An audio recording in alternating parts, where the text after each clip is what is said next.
मैं लिटरली इतना पसीना अभी तक किसी सिनेमा में नहीं बहा आया हूँ। लिटरली इस फिल्म ने और अटल जी के व्यक्तित्व ने मुझे बहुत बदला है पिछले 6 महीनों में। रियल लाइफ की बात करें तो पॉलिटिक्स में कितना इंटरेस्ट रखते हैं आप?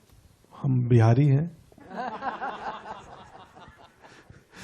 यही उत्तर है। हाँ, मैं तो छात्र संगठन में था और मैं आंदोलन भी किया हूँ, 1 हफ्ते जेल भी रहा हूँ, तो मैं उस रास्ते पे निकल चुका था। मैं लिटरली इतना पसीना अभी तक किसी सिनेमा में नहीं बहा आया हूँ। लिटरली बहुत तकलीफ होती थी, खून भी बहा है वो दिन, तो खून पसीने से बनी हुई फिल्म है।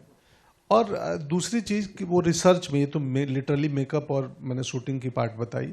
मैं इतना पढ़ चुका हूँ अटल जी के बारे में कि मैं शायद इस फिल्म से बड़ी एक किताब लिख सकता हूँ। मैंने जितने उनके बारे में किताबें लिखी गई हैं, जो जो रिटेन मटेरियल मिला, जो जो इंटरव्यूज़ मिले पुराने भारत के अलग अलग जर्नलिस्टों के, सब देख चुका हूँ। और कुछ ऐसी किस्से और कहानियाँ मैं समझ गया हूँ उनके व्यक्तित्व को। इस फिल्म ने और अटल जी के व्यक्तित्व ने मुझे बहुत बदला है पिछले 6 महीनों में। मैं ये क्या बताऊं, मैं भीतर से लोकतांत्रिक हो गया हूं, सिर्फ बाहर से नहीं। ये असर हुआ है मुझ पे। Hello sir, Jaya from Bollywood now. Sir, ये जो बॉडी लैंग्वेज थी आपकी इस मूवी में, इस ट्रेलर में, वो किससे सीखा आपने? वो मैं एक्टिंग सीख के ही तो आया हूँ बॉम्बे। तो नहीं, मैं तो खुद ही टीचर हूँ, दूसरों को सिखाता हूँ। हमने थिएटर किया है, नेशनल स्कूल ऑफ ड्रामा की ट्रेनिंग की है, तो ये हम अपने से ही सीखते हैं। तो इस फिल्म में वो बॉडी लैंग्वेज मैंने खुद ही से सीखा है, तैयार किया है, क्योंकि इसमें एज भी है 25 साल 20 साल से लेके, और मैं 80-85 तक जाता हूँ। तो वो भी थोड़ा सा ध्यान तो रखना पड़ता है किस साल का सीन चल रहा है। मेजरली 3 लुक में हमने डिवाइड किया है फिल्म को, 3 फेजेज रखे हैं, क्योंकि बहुत मुश्किल है।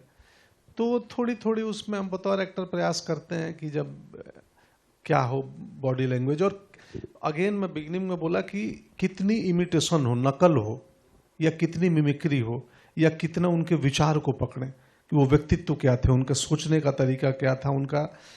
तो वो मिमिक्री इमिटेशन कम है, व्यक्तित्व ज़्यादा है।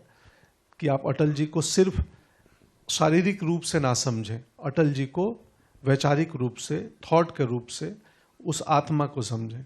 वो हमने प्रयास किया। और अगर रियल लाइफ की बात करें तो पॉलिटिक्स में कितना इंटरेस्ट रखते हैं आप? हम बिहारी हैं। यही उत्तर है।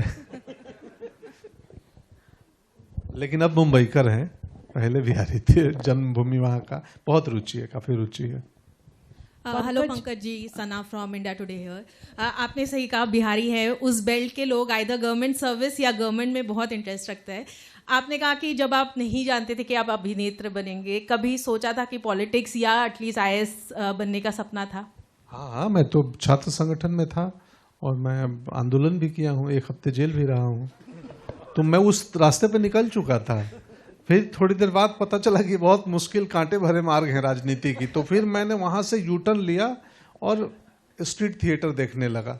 और स्ट्रीट थिएटर से लेफ्ट में कालिदास रंगालय था, प्रोसेनियम थिएटर पटना का, उसमें चला गया। और फिर मुझे लगा कि ये ज़्यादा बेहतर है, यहाँ कम से कम बोल के एक्टिंग होती है कि एक्टिंग में कर रहा हूँ।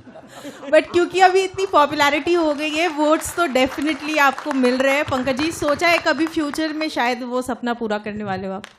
नहीं, अभी तक ये दुकान अच्छी चल रही है। पर नहीं, अगर आप पॉलिसी में ज़मीनी बदलाव चाहते हैं तो राजनीति में गए बिना संभव नहीं है। समाज सेवा से एक हद तक कर सकते हैं, बहुत छोटे स्तर पे। पॉलिसी में बदलाव, बड़े बदलाव के लिए राजनीति ही एक मार्ग है। दुनिया चलाने का अभी तक एक डेमोक्रेटिक वे ही एक वे है। एक और क्वेश्चन पंकज जी पूछूंगी कि आपने कहा कि काफ़ी चेंजेस आपके अंदर आए पिछले 6 महीने में, बट कोई एक क्वालिटी जो आपको लगा हो कि ये अटल जी के अंदर भी था और मेरे अंदर भी है, जो एक सिमिलैरिटी आपको दिखी हो आप दोनों में? संवेदनाएं, संवेदना में बहुत, वो जो EQ जिसको बोलते हैं ना, आप सब मॉडर्न भाषा में EQ, हम लोग संवेदना उसी को बोलते हैं, इमोशनल कोशेंट ना। हाँ, संवेदना के स्तर पे बहुत ऊपर थे अटल जी, बहुत। जब मैं पढ़ा उनकी कविताएं, आप पढ़ेंगी ना, और जब कविताओं का रेफरेंस पढ़ेंगे कि किस संदर्भ में वो कविता लिखी थी, तो मैं उनकी कविताएं पढ़ा हूँ। वो आमतौर पे दिसंबर में जन्मदिन पे एक कविता लिखते थे और कई बार बीच में भी लिखते थे। उन कविताओं का संदर्भ भी पढ़ा हूँ कि ये क्यों लिखे और किस दिन लिखे थे। तो मुझे पता चला कि भावनात्मक रूप में बहुत ऊपर थे और मैं भी हूँ। मैं बेवजह रो देता हूँ और मुझे अच्छा लगता है बेवजह रो देना।